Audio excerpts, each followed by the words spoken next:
మనకు hunger levels తగ్గుతాయి, back pain తగ్గుతుంది, స్కాటిక్ తగ్గుతుంది, నెంబర్ ఆఫ్ ప్రాబ్లమ్స్ అనేది తగ్గడం జరుగుతుంది తప్ప ఇక్కడ యోగా చేయడం వల్ల ఎటువంటి హెల్త్ ఇంపాక్ట్ ఉండదు.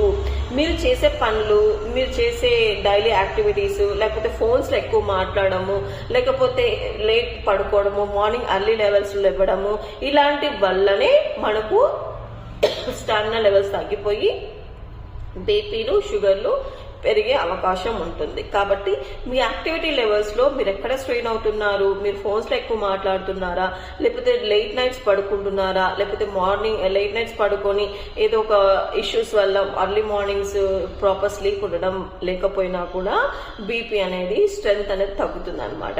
కాబట్టి నోటెడ్ చేసుకోండి, మీరు యోగా చేయాలి, మీ బీపీ కంట్రోల్ చేసుకోవాలి, షుగర్ కంట్రోల్ చేసుకోవాలి అంటే దీంట్లో డయాబెటిక్ కానీ లేకపోతే బ్యాక్ పెయిన్ కానీ, ఇప్పుడు చాలా మందికి డయాబెటిక్ వస్తుంది. డయాబెటిక్ ఈజ్ సింపుల్ ఫండా అండి. డయాబెటిక్ ని మనము ఫుడ్ సమతుల్యంగా తీసుకొని కొన్ని యోగాసనాలు, ప్రాణాయామాలు చేసినట్టయితే మీకు 100,000% అనేది మనకు ప్రాబ్లం అనేది సాల్వ్ అవుతుంది అనమాట. మీకు ఇంకా ఏమైనా ప్రాబ్లమ్స్ ఉన్నా, లేకపోతే హెల్త్ ఇష్యూస్ ఉన్నా, లేకపోతే బ్యాక్ పెయిన్ ఉన్నా కూడా ప్రకృతి వైద్యానికి సంప్రదించండి. మీ ప్రసన్న MS యోగా థెరపిస్ట్. నమస్తే. Thank you.